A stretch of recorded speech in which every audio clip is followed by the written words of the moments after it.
विष्णु के द्वारपाल जय विजय, उन्होंने कहा आप अंदर नहीं जा सकते हो। बोले अरे तुमको ये पहचान ही नहीं किसको अंदर जाना चाहिए किसको नहीं जाना चाहिए, तुम यहाँ रहने लायक नहीं हो, निशाचर हो। जब भगवान को पता चला बोले प्रभु आपने ठीक किया, ये उदंड हो गए थे।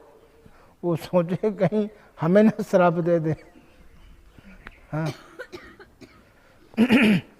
नारद जी का श्राप भगवान स्वीकार करके तो जब जंगल जंगल रो रहे थे तो नारद जी को भी बाद में दुख हुआ कि मोर श्राप करे अंगीकारा, राम सहित नाना दुख भारा। ये मेरे श्राप को स्वीकार, देखो कितना दुखी हो रहे हैं, रो रहे हैं ये। तो फिर नारद जी मिलने गए कि थोड़ा सा हम चिढ़ा दें इनको, मेरे साथ क्या किया था आपने। तो बिरहवंत रघुबीर ही देखी, नारद उर्भा शोक विशेखी। तो जब नारद जी गए वहाँ देखा आमने सामने बैठ के, तो वहाँ भगवान की चर्चा हो रही थी। भगवान लक्ष्मण के प्रश्नों के उत्तर दे रहे थे, बैठे परम प्रसन्न कृपाला।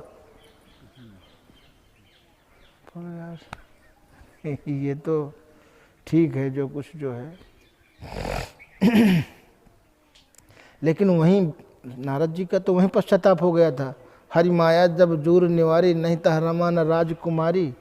तो नारद जी ने कहा हमने तो गलत किया, भगवान को श्राप दे दिए।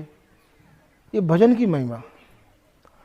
तो कहा मृषा हो ही मम श्राप कृपाला, मेरा श्राप मिथ्या हो जाए। बोले यार तो महात्माओं की वाणी झूठी हो जाएगी। तो भगवान ने कहा उनकी तसल्ली के लिए, मम इच्छा कह दीन दयाला, कि मेरी इच्छा थी, तुम्हारे अंदर से प्रेरणा करके हमने ही कहवाया है, तुम्हें कोई दोष नहीं देगा। और मुझे जंगल में बहुत ऋषियों का काम करना है, इसलिए तुम एक निमित्त हो। सीता भी निमित्त बनेगी।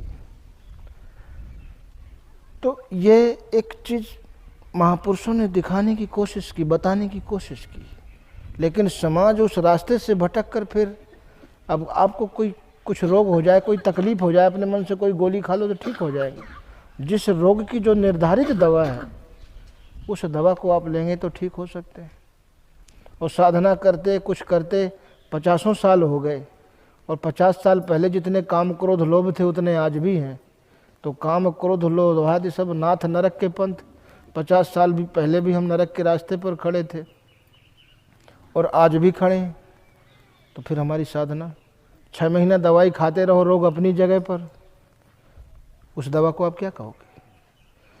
जैसे दवा हर खुराक में फायदा करती है, रोग को कम करती है, उसी प्रकार यदि आप साधना में कदम रख दिया तो हर कदम पे आपकी समझ